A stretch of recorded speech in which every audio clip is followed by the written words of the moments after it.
Hello everyone, আমি আজকে হাতে বানানো পাস্তা রান্না করেছি। তো দেখুন মাশাআল্লাহ কতটা সুন্দর আর লোভনীয় হয়েছে। যদি ভিডিওটা দেখতে হয় তাহলে আমার সঙ্গেই থাকতে হবে আর আমার টিপসগুলো ফলো করে এভাবে মজাদার রান্না করে নিতে পারবেন। আসসালামু আলাইকুম এভরিওয়ান, নাহার ফুড কুকিংয়ে আপনাদেরকে স্বাগতম। যে যেখান থেকে দেখতেছেন প্লিজ ধৈর্য ধরে ভিডিওটা মনোযোগ দিয়ে দেখবেন, আশা করি অনেক অনেক ভালো লাগবে। আর টিপসগুলো ফলো করে আপনারাও কিন্তু বাসায় এরকম মজাদার একটা পাস্তা বানিয়ে নিতে পারবেন। তো আমি এখানে 2 কাপ আটা নিয়েছি আর দিয়ে দিলাম পরিমাণ মতো লবণ। দিয়ে এখন আমি সুন্দর করে একটু হাত দিয়ে মেখে নিব।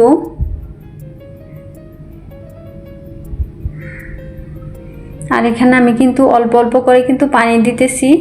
2 কাপ আটার জন্য 1 কাপ পানি কিন্তু একেবারে পারফেক্ট হবে। তো আমি কিন্তু পানিটা একসাথে দিতেছি না, অল্প অল্প করে দিব আর কিন্তু ডোটা মেখে নিব, তাহলে কিন্তু সুন্দরভাবে একটা ডো তৈরি করা যাবে। তো দেখুন আমি কিন্তু অফ ক্যামেরায় সুন্দর করে ডোটা তৈরি করে নিয়েছি। আর এখানে আমি পাস্তাটা রান্না করার জন্য পরিমাণ মতো কাঁচামরিচ, পেঁয়াজ আর একটা টমেটো নিয়েছি। একটু ঝালটা বেশি হলে কিন্তু খেতে বেশি ভালো লাগে। আর আপনারা যদি ঝাল কম খান তাহলে কিন্তু কমও দিতে পারেন, সমস্যা নেই। তো আমার বাচ্চারা আমরা সবাই কিন্তু ঝাল পছন্দ করি। যে কোনো খাবারে যদি ঝালটা বেশি হয় তাহলে কিন্তু খেতে অনেক ভালো লাগে, বিশেষ করে চাউমিন, পাস্তা, নুডলস এগুলোর সাথে কিন্তু ঝালটা বেশি ভালো লাগে। তো আমি কিন্তু সুন্দর করে পেঁয়াজগুলো একে একে কেটে নিতেছি। আসলে আমার চাকু দিয়ে কাটার ওরকম অভ্যাস নেই, তারপরও ট্রাই করতেছি। ইনশাল্লাহ ট্রাই করতে করতে চেষ্টা করতে করতে হয়ে যাবে। মানুষ তো আসলে ধরেই কোনো কিছু পারফেক্টভাবে পারে না। তো আমিও তার ভিতরেই একজন, চেষ্টা করতেছি, দেখি।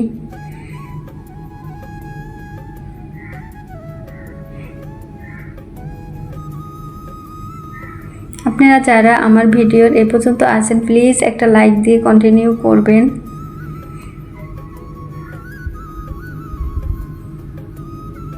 যারা এখনও আমার চ্যানেলটি সাবস্ক্রাইব করেনি প্লিজ সাবস্ক্রাইব করে বন্ধু হয়ে পাশেই থাকবেন। তো আমি কিন্তু এখন টমেটোটাকেও সুন্দর করে কুচি কুচি করে কেটে নিব। যেহেতু পাস্তার সাথে দিব, একটু ছোট ছোট করে দিলেই কিন্তু খেতে ভালো লাগবে। আর কালারটাও কিন্তু অনেক সুন্দর আসে টমেটো দিলে। আপনারা চাইলে স্কিপও করতে পারেন, আমার কাছে তো টমেটো দিলে নুডলসের সাথে পাস্তার সাথে অনেক ভালো লাগে।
তো আমি সবগুলো কেটে নিয়েছি, কাঁচামরিচও কেটে নিয়েছি।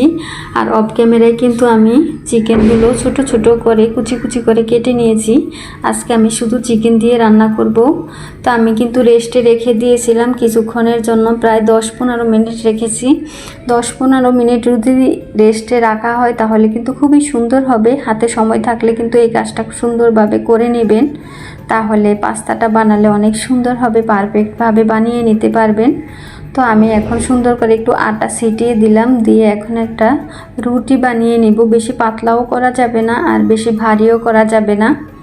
আসলে হাতে বানানো পাস্তাটা যে খেতে এত মজা হয়, না খেলে বুঝতেই পারবেন না। আমার এই টিপসগুলো ফলো করে আশা করে একদিন হলেও বানিয়ে দেখবেন।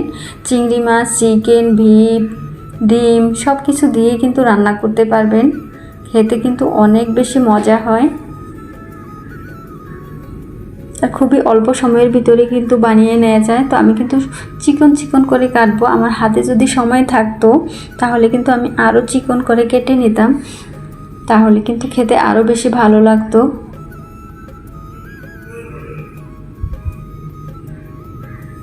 তো আমি কিন্তু দেখিয়ে দিতেছি পাস্তাগুলো আমি কিভাবে কেটে নিতেছি। এভাবে সুন্দর করে কেটে কেটে নিব। আপনারা চাইলে লম্বা করেও রাখতে পারেন, আসলে বেশি লম্বা করলে কিন্তু খেতে গেলেও কিন্তু কষ্ট হবে। তো সেজন্য কিন্তু আমি একটু ছোট ছোট করে কেটে নিতেছি চাকুর সাহায্যে। কেটে নিলেই মনে হয় আমার কাছে ভালো হবে, সেজন্য আমি কেটে নিতেছি। আর এটা যদি একটার সাথে একটা লেগেও যায় কোনো সমস্যা নেই, সিদ্ধ করলে কিন্তু এমনিই ছেড়ে দিবে, একটা থেকে একটা আলাদা হয়ে যাবে। তো সমস্যা নেই, আমি কিন্তু একটু তাড়াহুড়ার মধ্যে আছি, সেজন্য কিন্তু একটু তাড়াহুড়া করেই কাটতেছি।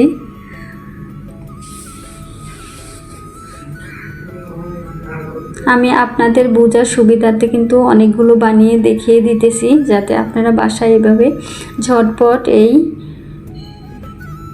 পাস্তাটা বানিয়ে নিতে পারেন। আমি কিন্তু একটা শর্ট ভিডিও আকারে দিয়েছিলাম, তো সেখানে কিন্তু অনেক আপুরাই বলেছেন যে আপু ফুল ভিডিওটা, লং ভিডিওটা কবে দিবেন, দিলে একটু ভালো হতো।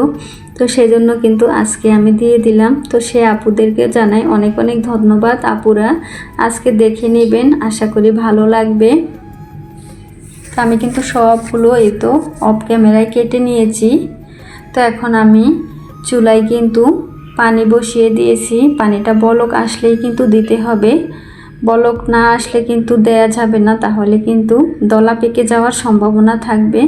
আর বানিয়ে কিন্তু বেশিক্ষণ রাখাও যাবে না, এখান দিয়ে বানাতে হবে। আর চুলায় কিন্তু একটা পাত্রে পানি সিদ্ধ দিতে হবে, যাতে করে বানানোর সাথে সাথে যেন সিদ্ধ করে নেওয়া যায়, তাহলে কিন্তু খুবই সুন্দর হবে। তো আমি এখন পানিটা প্রায় কিন্তু বলক চলে এসেছে, তো সেজন্য কিন্তু আমি দিয়ে দিয়েছি।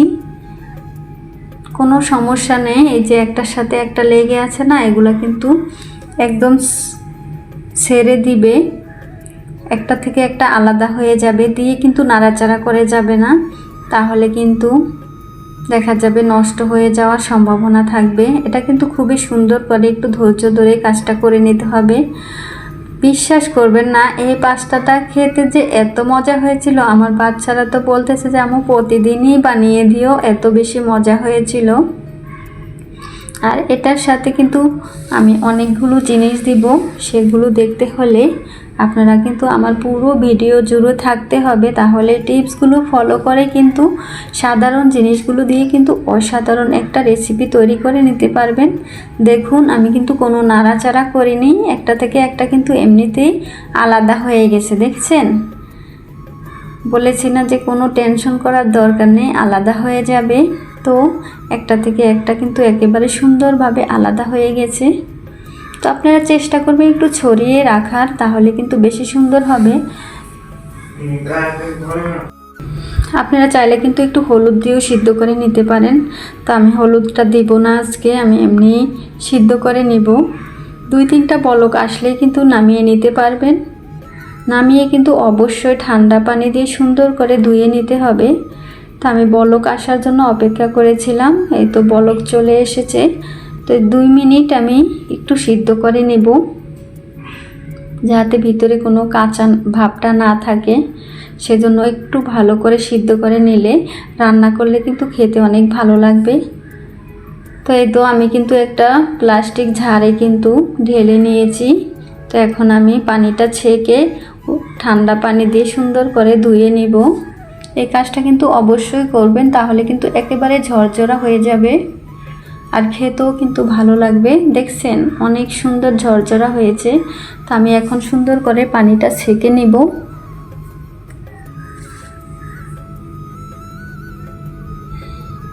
আপনি হঠাৎ করে কাউকে বানিয়ে খাওয়ালে বুঝতে পারবেন না যে এটা আপনি বাসায় বানিয়েছেন। তো আমি চলে এসেছি, এখন আবার চুলায় একটা ফ্রাই প্যান বসিয়ে দিয়েছি, দিয়ে পরিমাণ মতো তেল দিয়েছি। আর এখানে যে চিকেন, কাঁচামরিচ, পেঁয়াজ আর টমেটো কুচিটা একসাথে আমি দিয়ে দিয়েছি। দিয়ে এখন আমি সুন্দর করে একটু ভেজে নিব তেলের ভিতরে, তারপরে মশলাগুলো অ্যাড করব। আমি 2টা সিক্রেট জিনিস দিব, তাহলে কিন্তু স্বাদটা কিন্তু বহু বহু গুণে বেড়ে যাবে। এতটাই মজা হবে যে আপনি ভাবতেও পারবেন না যে ঘরে থাকা সাধারণ কিছু উপকরণ দিয়ে এরকম অসাধারণ নাস্তা রেসিপি বানানো যায়, তা আবার হাতে 10 মিনিট থাকলে। তো আমি এখানে স্বাদ মতো লবণটাও দিয়ে দিলাম। আর এখানে অবশ্যই একটু আদা বাটা, রসুন বাটা, জিরা বাটা, পেঁয়াজ বাটা না দিলেও হবে, কিন্তু আদা, রসুন আর জিরা বাটাটা অবশ্যই দিবেন, যেহেতু এখানে চিকেনটা দেয়া আছে। তা আমি সেজন্য আগে একটু ভেজে নিতেছি।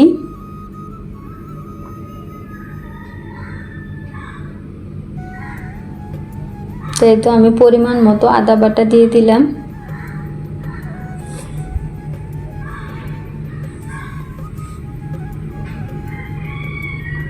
এখানে আমি জিরা বাটাটাও দিয়ে দিয়েছি। একেবারে সুন্দর করে একটু ভাজা ভাজা করে নিলে তাহলে আর মশলার গন্ধ থাকবে না। মশলার কাঁচা গন্ধটা থাকলে কিন্তু খেতে ভালো লাগবে না, সেজন্য অবশ্যই একটু ভালো করে ভেজে নিতে হবে। চাইলে কিন্তু একটু পানি দিয়েও ভালো করে একটু কষা কষা করে নিতে পারেন। আমি তো কাঁচামরিচ দিয়েছি, তারপর আবার একটু শুকনা মরিচের গুঁড়ো দিয়েছি, যাতে করে একটু ঝালটা বেশি হয়, খেতে ভালো লাগে। আসলে এইসব জিনিস যদি একটু ঝাল ঝাল হয় না, তাহলে কিন্তু অনেক ভালো লাগে আমার কাছে।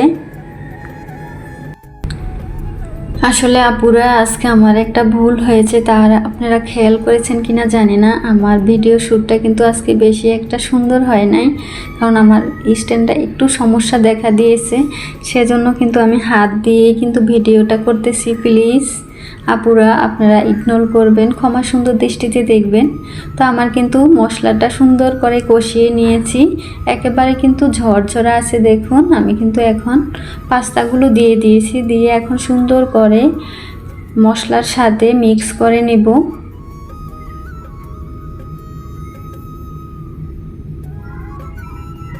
তো এখন আমি সুন্দর করে নেড়েচেড়ে মশলার সাথে মিক্স করে নিতেছি।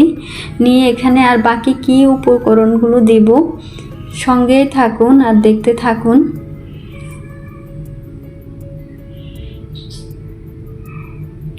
আপনারা কিন্তু চাইলে বিকালে ঝটপটও কিন্তু এরকম একটা নাস্তা রেসিপি বানিয়ে নিতে পারেন। তো এখানে আমার যেহেতু কোনো মশলা নাই, কারণ সেজন্য অবশ্যই এই ম্যাগি মশলাটা কিন্তু দিবেন। ম্যাগি মশলাটা দিলে কিন্তু স্বাদটা কিন্তু বহু গুণে বেড়ে যাবে। আরও 2টা জিনিস আমি এখানে অ্যাড করব। তো আমি ম্যাগি মশলাটা দিয়ে কিন্তু আবারও সুন্দর করে নেড়েচেড়ে মশলাটা পাস্তাগুলোর সাথে মিক্স করে নিতেছি। তো এখানে কিন্তু ভালো পরিমাণে পাস্তা ছিল, একটু নাড়াচাড়া করতেও সমস্যা হচ্ছিল। আর এখানে আমি এতে টমেটো সসটা দিয়ে দিতেছি। টমেটো সসটা দিলে কিন্তু খেতে অনেক ভালো লাগে। তো অবশ্যই দিতে পারেন, আর না চাইলে কিন্তু নাও দিতে পারেন, কোনো সমস্যা নেই। তো আমি একটু পরিমাণে বেশি দিয়েছি টমেটো সসটা দিয়ে। এখন আবার আমি কিছুক্ষণ নেড়েচেড়ে নেব, যাতে সবগুলো উপকরণ সুন্দরভাবে মিক্স হয় পাস্তার সাথে। সেজন্য সুন্দর করে কিন্তু নেড়েচেড়ে দিতে হবে। আর এই তো এখানে এই যে সয়া সসটা, এটা দিলে কিন্তু আপনার পাস্তার স্বাদটা কিন্তু বহু বহু গুণে বেড়ে যাবে। আবার বেশি দেয়া যাবে না, তাহলে কিন্তু অনেকটা টক হয়ে যাবে। পরিমাণ মতো দিতে হবে, তাহলে কিন্তু খেতে অনেক বেশি মজা হবে। তো আমার এই আজকের পাস্তাটা এত মজা হয়েছিল, আমিও কিন্তু অবাক হয়ে গেছি যে মাশাআল্লাহ এতটা মজা হয়েছিল। তো আপনারাও কিন্তু চাইলে এভাবে কিন্তু ঝটপট বাসায় পাস্তা বানিয়ে রান্না করে নিতে পারেন। তো ফাইনালি দেখুন, আমি কিন্তু একটা কাচের বাটিতে সার্ভ করে দেখিয়ে দিচ্ছি কতটা সুন্দর আর লোভনীয় হয়েছে। একেবারে কিন্তু ঝরঝরা হয়েছে, আর খেতে তো বললামই মাশাআল্লাহ অনেক মজা হয়েছিল। তো আজকে কমেন্ট বক্সে অবশ্যই জানিয়ে যাবেন আমার এই হাতে বানানো পাস্তা রেসিপিটা কেমন হয়েছে। আমার তো আর লোভ সামলিয়ে আমি থাকতে পারছি না। তো আমি যে কোনো সময় নুডলস পাস্তা যাই রান্না করি, চেষ্টা করি গরম গরম খেতে। ঠান্ডা হলে আমার কাছে আর খেতে ভালো লাগে না।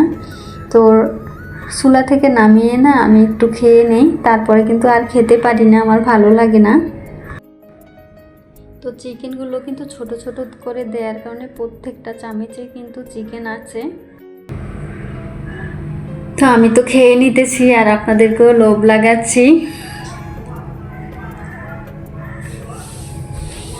তো দেখুন মাশাআল্লাহ কতটা সুন্দর হয়েছে। আমি সবাইকে একটাই রিকোয়েস্ট করব, একবার হলেও কিন্তু এভাবে পাস্তাটা বানিয়ে খাবেন। আশা করি ছোট বড় বাসার সবাই অনেক বেশি পছন্দ করবে, আপনার অনেক বেশি প্রশংসা করবে।